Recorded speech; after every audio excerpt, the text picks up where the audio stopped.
बाबा ने कहा है जब तक लीन अवस्था नहीं अनुभव करते हैं तब तक आत्मा क्लीन नहीं बन सकती है।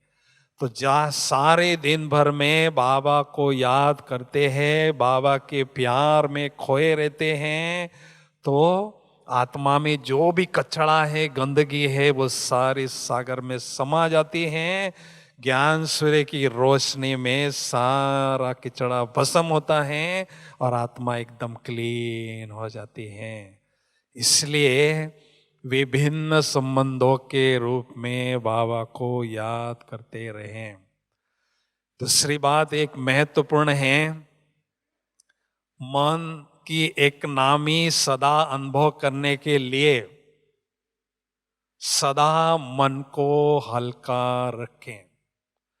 मन पर किसी भी प्रकार का बोझ ना रखें, क्योंकि जब मन हल्का होता है तो ऊपर बाबा की याद करने के लिए दौड़ता है, उड़ता रहता है। तो मन को हल्का रखने के लिए पहली युक्ति अपनाएं, स्वमान में रहकर कर्म करते रहें। तो स्वमान में रहने से मन बुद्धि नशे में झूमती है और एक बहुत सुंदर ईश्वरीय नशे का अनुभव होता है और मन बुद्धि हमारी बाबा के तरफ उड़ने लगती है और याद में खो जाती हैं। और जो भी व्यक्ति हमारे इर्द गिर्द होते हैं, जो वातावरण होता है, उस वातावरण का प्रभाव आत्मा पर नहीं पड़ता है। दूसरी युक्ति है, मन को सदा हल्का रखने के लिए हमेशा हमारी लौकिक जिम्मेदारी अलौकिक जिम्मेदारी हो, उस जिम्मेदारी के बोझ को बाबा के कंधे पर हमें रखना है और स्वयं को छोटा बच्चा या बच्ची अनुभव करके स्वयं को हल्के रखना है। हल्की अर्थात है लकी। जो हल्की आत्माएं रहती है वास्तव में वो लकी आत्माएं कहलाती है। क्यों?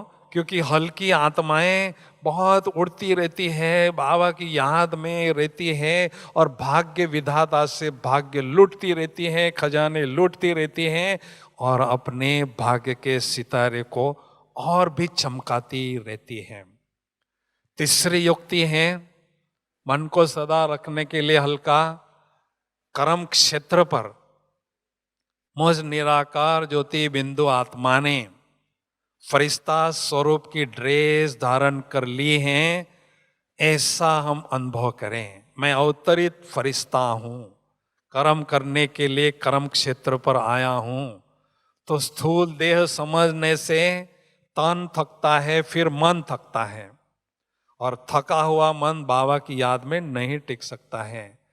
इसलिए स्वयं को दिव्य प्रकाश पुंजधारी फरिश्ता समझने से अथक बनकर हम सेवा करते रहते हैं और बाबा की याद अजाप करते रहते हैं।